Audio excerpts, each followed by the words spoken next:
Hello everyone, I hope your first week of class is going well. This video is designed to help walk you through how to complete your first major assignment, which is the argument analysis.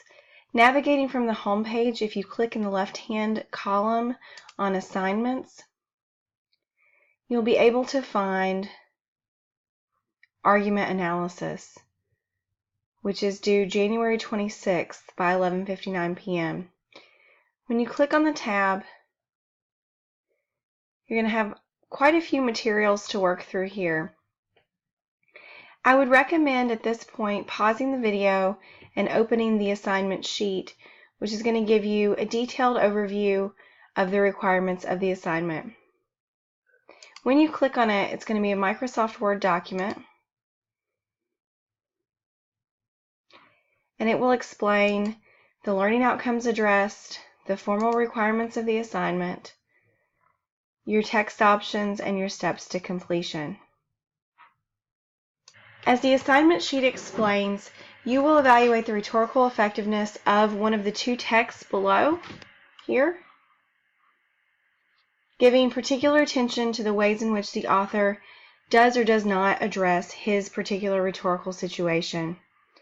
There are great examples of textual analyses found on pages 95 through 110. As explained in your textbook, the key features of a textual analysis are a summary and description of the text, attention to the context, and a clear interpretation or judgment, and a reasonable support for your conclusions. Additionally, I'd like your thesis statement to include not only your evaluation of the text's rhetorical effectiveness, but also your criteria for evaluation, which are the features of the text you've identified as making the essay you've analyzed persuasive or not. Here's where you want to pay really close attention because this is usually lose people. Criteria for evaluation refer to the features of the text that you're choosing to analyze to explain how you think the text works or doesn't. It's important to understand that you are not writing a counter argument, you're not writing a response to one of the two texts. You are evaluating how well the author has made his argument. As it says here, your criteria for evaluation could be the rhetorical appeals of logos, ethos, and pathos, or it might be other rhetorical strategies the author has used, such as tailoring or failing to tailor his work to his intended audience, his word choice, his stance, which is conveyed through tone often, etc. These kinds of choices.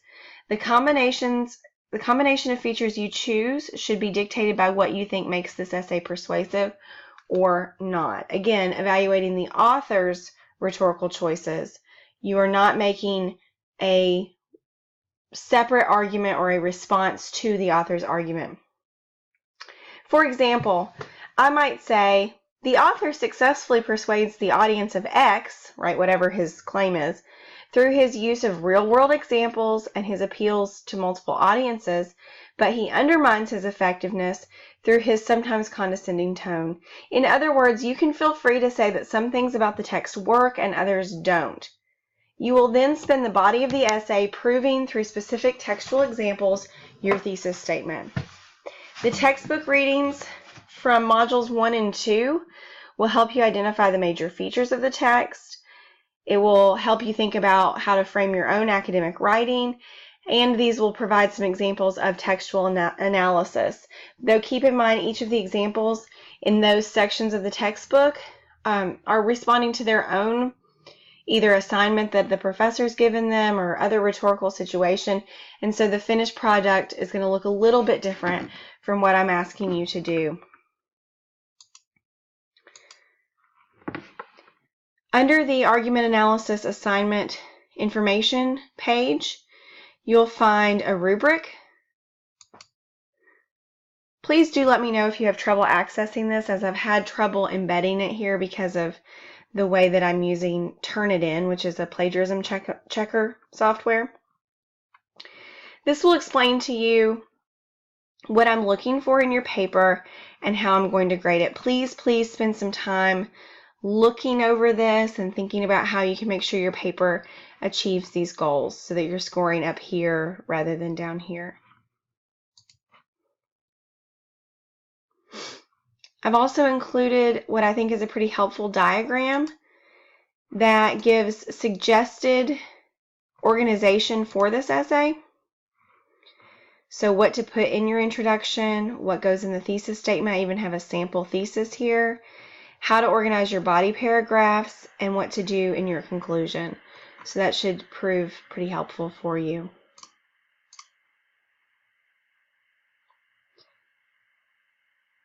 The modules will also direct you in week 2 to review APA style in your textbook.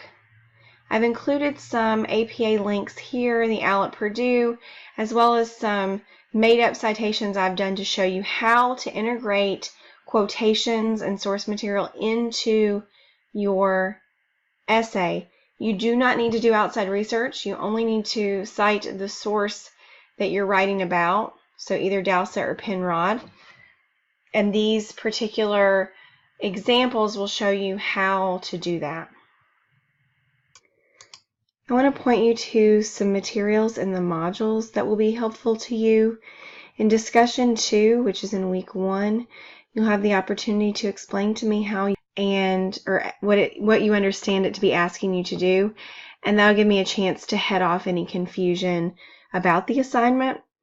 In week 2, you'll be required to ask a question about the assignment.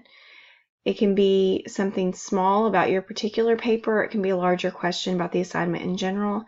And finally, discussion 4, I think, will be most helpful to you. It says it's not due till January 24th, but I would encourage you to get there sooner because, as you'll see, there's a sample argument analysis here that I think will show you how a student used APA for this paper, how they approached the assignment. I'll go ahead and tell you it's a pretty solid but not perfect example. I've actually asked you for this discussion post to grade it using the rubric found here, and you'll explain in the discussion post your justification for why you gave it that grade. So I'm really looking forward to seeing what you guys think. And I think, if nothing else, it will give you an opportunity to see what a pretty successful example of this assignment looks like. You also have the opportunity to email me a draft, an attachment of your paper no later than January 20th, and I can provide you some ungraded feedback on how you're doing in advance of the final due date, which is January 26th at 11:59 p.m. As always, if you have questions, please do not hesitate to ask me, and I look forward to reading your papers. Thank you, and have a great week.